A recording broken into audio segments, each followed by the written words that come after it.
with those behind the two most iconic characters in Sailor Moon history. She's the pretty guardian of love and justice, and he's the mysterious rose-tossing hero and the voice of Tuxedo Mask. Together they defined a generation. So let's dive into the magic, the memories, and the Moon Kingdom, because ladies and gentlemen, it is Terri and Robbie Daymond. Let's give it up. Woo!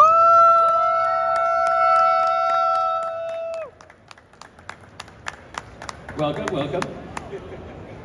Oh, sorry, I forgot. My name is Dexter. I forgot to introduce myself. I'm Dexter. I'm a Pokemon content creator. I'll be your host for today.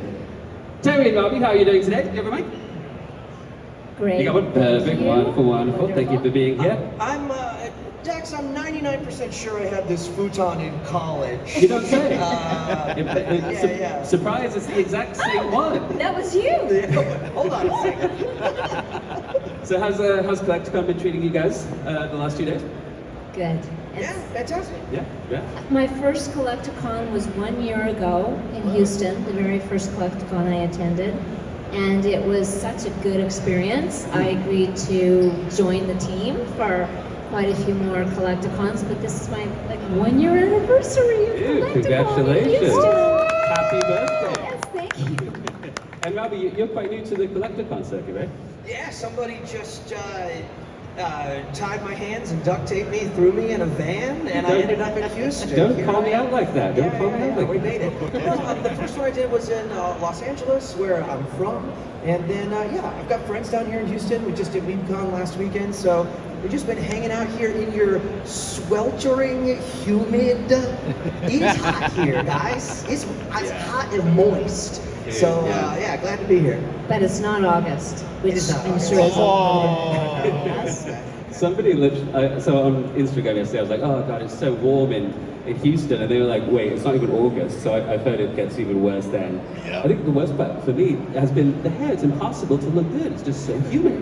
Oh, you do look good, Jack. Thank you. Do you want to talk about the weather? You want to talk about the weather for the next 30 minutes? Yeah, go on, let's go. See, that's what English people love to do, is talk about the weather. It's our favorite subject.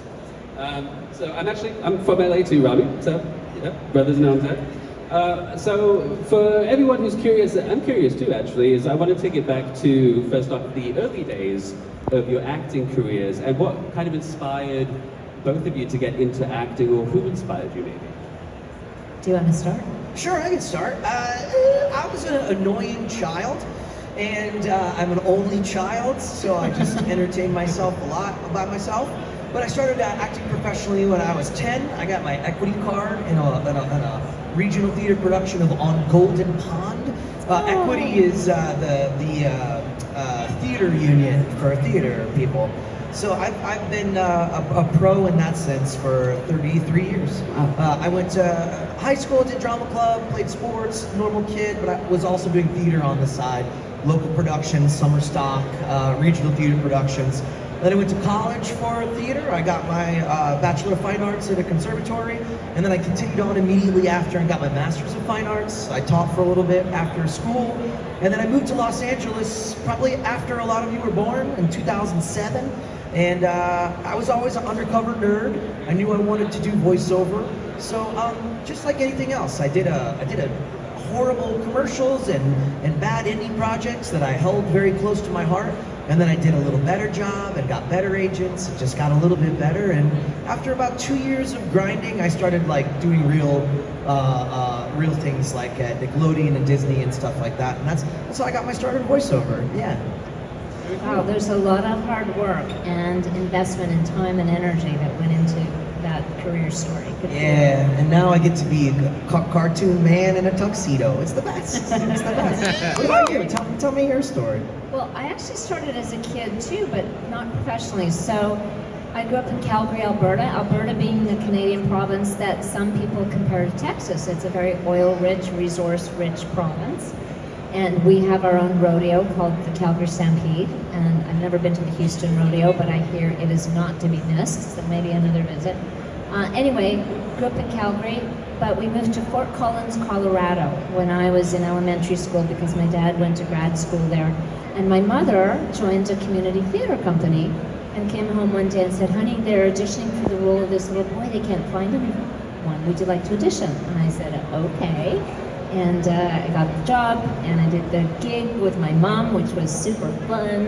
And that led to some musicals there. And then we moved back to Calgary. And oh, speaking of the Calgary Stampede, I auditioned for and joined the Young Canadians of the Calgary Stampede. So it was a scholarship situation, which was great because we couldn't have afforded classes for singing and dancing without that. And I did that for 8 years, and that led to the Banff School of Fine Arts, where the artistic director of a regional theater called the Citadel Theater offered me my first equity job, as Robbie was saying, the union job. And I played Norma Jean, young Marilyn Monroe, in a new musical about Marilyn.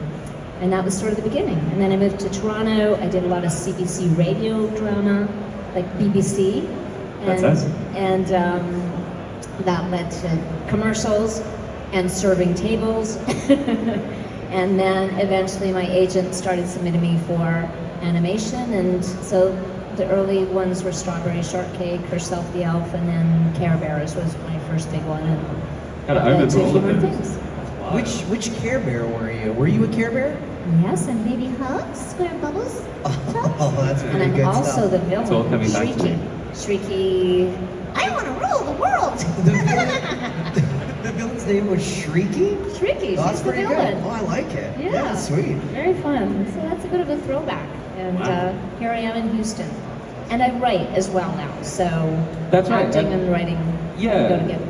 Terri, I actually wanted to ask you, because I know you do writing and other stuff outside of voice acting and such, but you've got a web series. What's it called again? Lady Ada's Secret Society. Awesome. Very family friendly. Oh, cool. That's like on YouTube? It's on YouTube, on Marble Kids YouTube. Not Marble, but like Marble Kids YouTube. Lady Ada's Secret Society, about a girls' school where the girls are discouraged from studying STEM subjects, science, math, technology. But the girls win out over their headmistress, who thwarts them at every turn. So it's great for kids. It's free. They're 10-minute episodes.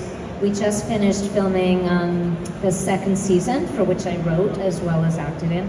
And I'm really proud of this series. I recommend it without reservation. Lady Okay. Ada's Secret I'll check Society. it out It's tonight. funny too. Awesome. Thank you for asking. So I had a couple of Sailor Moon central questions, which was, do you guys remember what the audition process was like for Sailor Moon back then? Can you tell us a little bit about that? For those of you who don't know, this is two eras united. This is OG. Oh, I like it so much. Yeah, I love we're a team. love warm hugs. You were the original dub series, and then we are the Viz redub that started in 2013. So I'm sure the process was similar and yet different. I don't know. We've never done a panel together. Why don't you tell me about your process, which was later, but let's hear it first. Yeah, so I had never done anime before. I'd only done cartoons and commercials.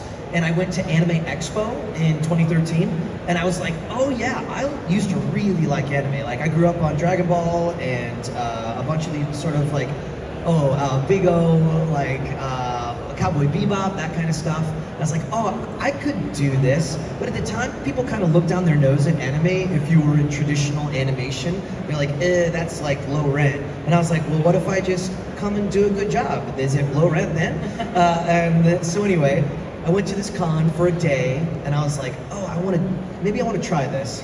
So I called up a friend of mine who ran a studio, and I knew that they did Bleach and Naruto there, but I'd only ever done stuff there like for Disney and Nickelodeon, where the studio was outsourced, right? So I knew they were like doing anime in the walls, but I didn't know that was what they did. So I said, hey, do you have any anime coming up? And he's like, okay, you want to do that? I was like, yeah, keep me in mind. So I said, okay. And then 2 weeks later, we got the auditions for Sailor Moon, but we didn't know what it was. We didn't know that it was the original. We didn't know that it was any of that. So we just were left guessing. We're like, is it a new cartoon? We had heard rumblings about Crystal and Eternal maybe coming out, so we kind of all thought it was that. So we did an audition, did a callback, heard that the original mangaka approved all of us, and they said, come into the studio. And we came in not knowing what it was going to be, and I walked into a room, and there was that original frame of Tuxedo Mask in the window, I think from episode 1, where it's like, my work here is done, you didn't do anything. So I was like, oh, we're doing the original. And it was full of people. There were like 6 executives and directors and showrunners, and I was like, uh-oh, I'm scared because I don't know how to dub. So I'd never done a dub before. So it was like a trial by fire, and yeah, that's how it kind of went down. It was a big question mark. So I'm just glad that it ended up the way that it ended up. Yeah. That's a good story. What's your experience? I don't know.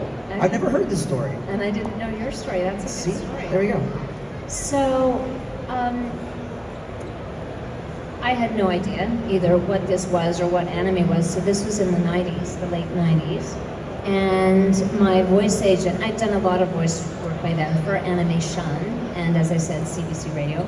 And I had these 2 young friends visiting from Calgary. I was living in Toronto by then. And I was taking them to the Hockey Hall of Fame, which you must go to if you're ever in Toronto. I have to say, that's the most Canadian thing I've ever heard, but all right. The hockey, it's pretty impressive. I'm sure it's, I'm not downgrading it, I'm sorry. And my agent phoned, and she said, I have an audition for you.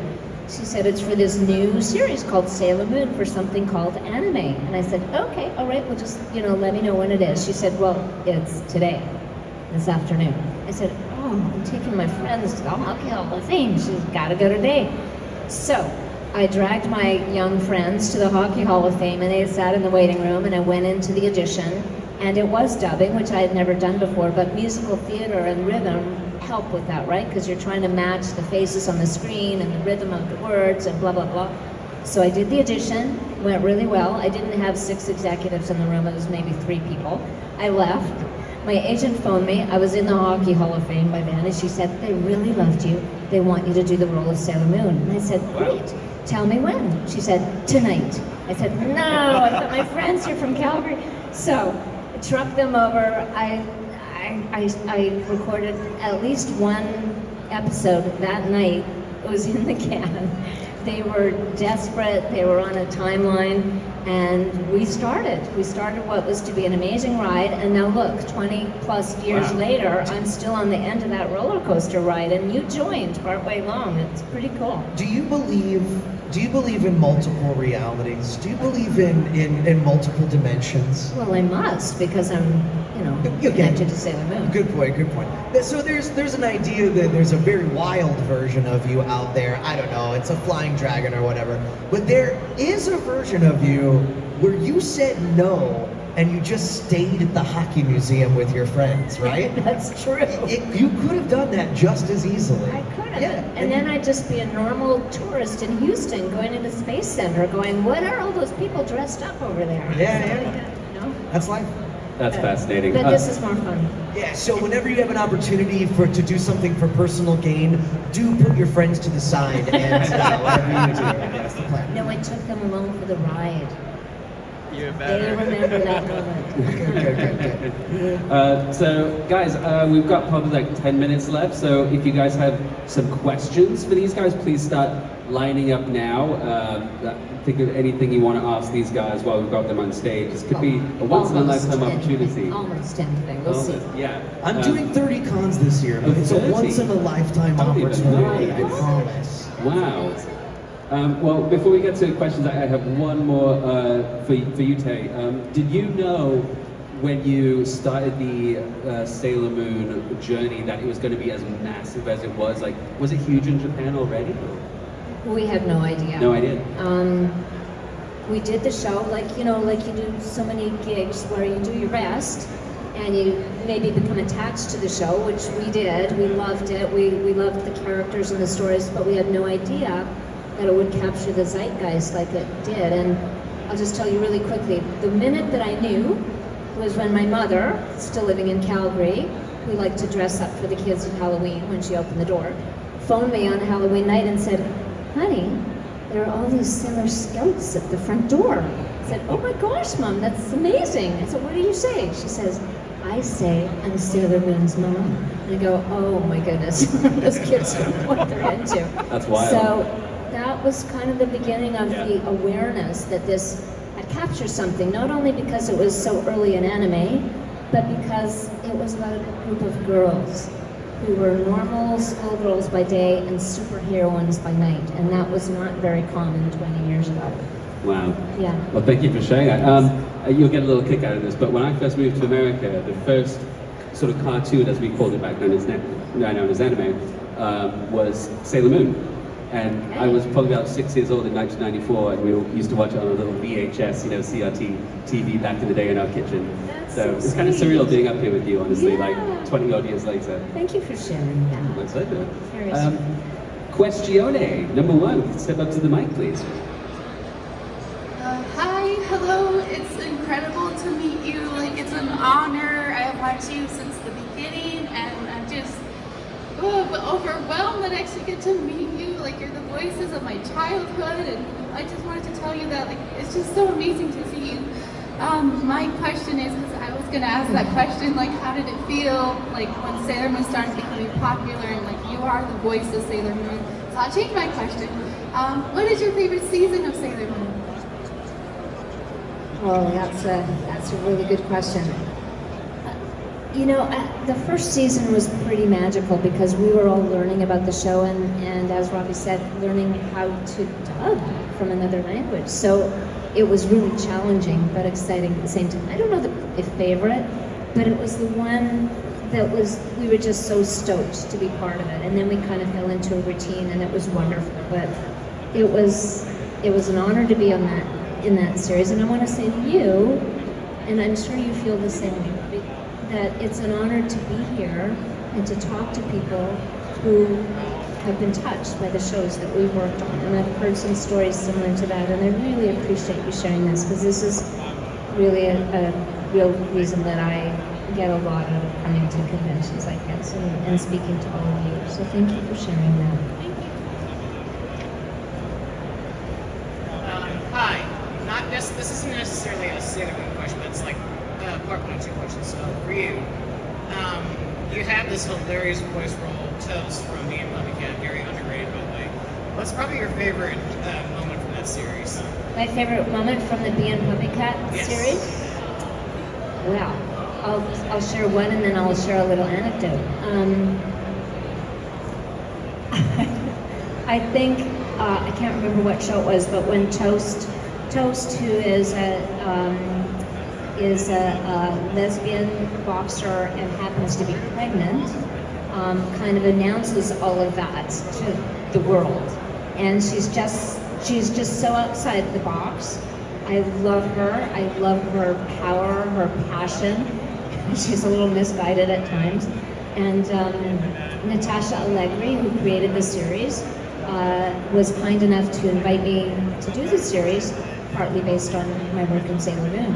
And the second favorite moment is when I discovered today that Robbie has a connection to Bee and Puppycat. Would you like to fill us in? Oh yeah, I'm in one episode. It's great. I'm the cooking prince.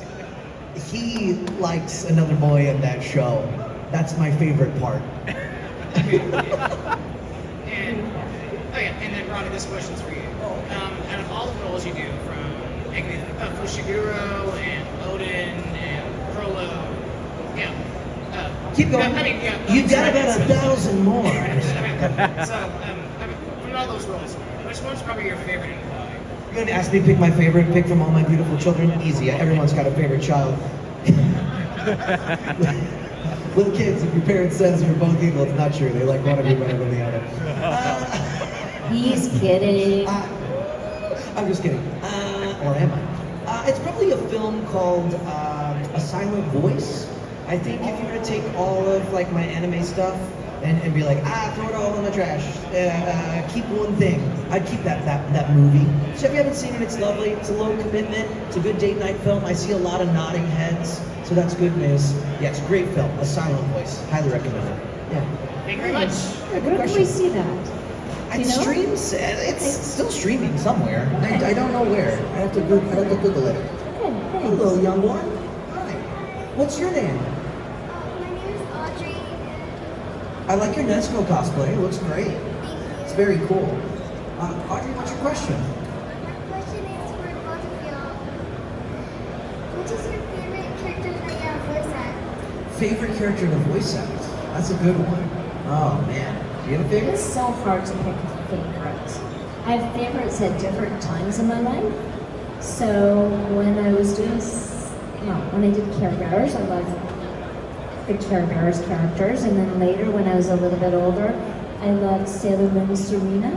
And I think Sailor Moon Serena kind of still lives within me a little stronger than some of the other characters, because I think that I learned a lot from that show. I learned a lot about when people get knocked down, like Serena would get kind of knocked down by life a little bit. She'd pick herself up and dust herself off, and then maybe laugh at herself a little bit, and then just go ahead, just keep going.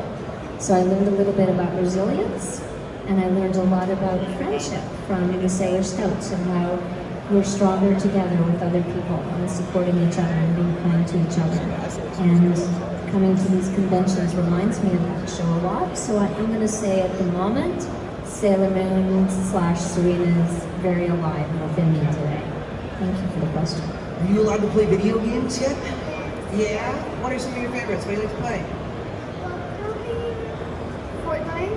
Fortnite's good. Okay, my favorite is I play the Fox Fennec in Fortnite.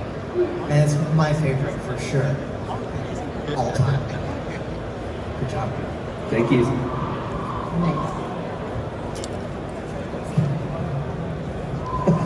Hi there. Hey. My name's Raphael. Hi, Raphael. Nice to meet you folks, and thank you very much for speaking today. I wanted to ask on behalf of my girlfriend, what do you feel was your favorite voice to arc? Favorite arc to voice on Sailor Moon? Throughout your entire work with the series. Similar to the season question, Yeah. what's our favorite arc from Yes. Sailor Moon? Yeah. My favorite arc is the film, the R film. That standalone film is probably my favorite one that I got to work on. Yeah. I don't know, you got one? You like the stars? You I like? don't really have a favorite. I'm going to say, I know this sounds really kind of new age, but just her personal growth, that I think she really grows over each season and learns more about herself and gains self-confidence and trusts her own abilities and independence more as the series carries on. It's your show. You can say the whole thing is your favorite. I think that counts. I think that counts. Thank you. Thank you. Nice. I like it. Thank you. If you mind if I ask you a question? Sure. So, I know in 2017 you had a really horrible The vocal injury? Yeah. How is it whenever you're coming back from a vocal injury? How does it feel like getting back into voice acting roles? What does that process look like? It's scary. It stinks. For those of you who don't know, I had an 80% hemorrhage on my right vocal cord in 2017, and I couldn't speak for 6 weeks, and I couldn't work for about 4 months. It's scary. It's just like any other injury. If you were an athlete and you tore your ACL, you would need time to recover. But thankfully, I got great doctors in LA, just some of the best, and I'm a little more cautious than I used to be 8 or 9 years ago, and I just make sure that I voice my limitations when I'm in the studio. I say, hey, this is too much, and most people, if they respect you, they understand that. I think the industry's gotten a lot better in that way. They don't quite make us blow ourselves out like we used to back in the day. So yeah, thank you for asking. Yeah. Well, thank you for your question, guys. And we've actually got our next guest coming up in just a few minutes, so we have time for one more question. I'm so sorry, guys. But Lightning round, you guys yeah. will be at your booths for the rest of the day if you guys want to hang out. Yeah, we'll be there. Thank you, everybody, for your interest. All right, real quick, I'm kind of nervous. Y'all got so much aura, you know what I'm saying? Making me Sailor Moon. I like everything you got on too. You know what I'm saying? I don't know you, but your Pokemon shoes, the hair, Yeah, you know what I'm thank you, saying? man. Okay, so I haven't watched Sailor Moon yet, but respect to you. Obviously, I gotta watch that. I'm so sorry, don't get on me too much. Yeah. I have a request for you and a question. Can I do a request real quick? What's up? You gotta let me know what it is. Okay. I like Hunter x Hunter, so can you do a little voice line for the Ring Havoc? Oh yeah. Well, my voice is high and nerdy in real life, and coolness is real low in really sexy like this? Oh, yeah. So he goes, let's see, well, can you hear it? We dedicate this requiem to you. That's one of them. Or it just says wreak havoc is pretty much it. Yeah. Bro, I want to hear. Can you do it for me? Which one? Wreak havoc? Yeah. Oh, let's see. I believe that we have a soul. So I want to fulfill my dead friend's wish to wreak havoc. Yeah! Appreciate it. Yeah, come on. Okay. All right. Now the question is, how do y'all get into what y'all do? How do we do what we do? Yeah. Well, we told our own personal stories, but we can give you a piece of advice to end the panel. Yeah. Mine's always the same. It's just acting first is voice acting. Voice acting is just a specialty of acting. Like if you were an athlete, right, and you were like good at football, right? You would not just play football. You'd go to the gym, you'd train your body, you'd do agility exercises, you'd do weightlifting. That's like the acting part of it. Then you get into the specialty of what it's like, and that's studying the voice part. I think some people try to do too much of the specialty part before they get the main skills down. So even if you're not interested in any other kind of acting, I would say try an acting class, try a scene study class, a little text analysis. That's my best advice. Okay. I would say almost exactly the same, and I have, thank you. And I would just add to that, maybe, like other opportunities for acting might be if there's a college near you, if they even if you're not in the college students are sometimes looking for actors. But if there's a theater near you, it's probably a very sound place to find a good acting teacher and take some acting classes, some scene study classes. And I agree, that is the basis of all the acting and all the different mediums, of which voice acting is one. Okay, word. Thank y'all so much. Hey, appreciate y'all it. clap it up. Y'all clap it up.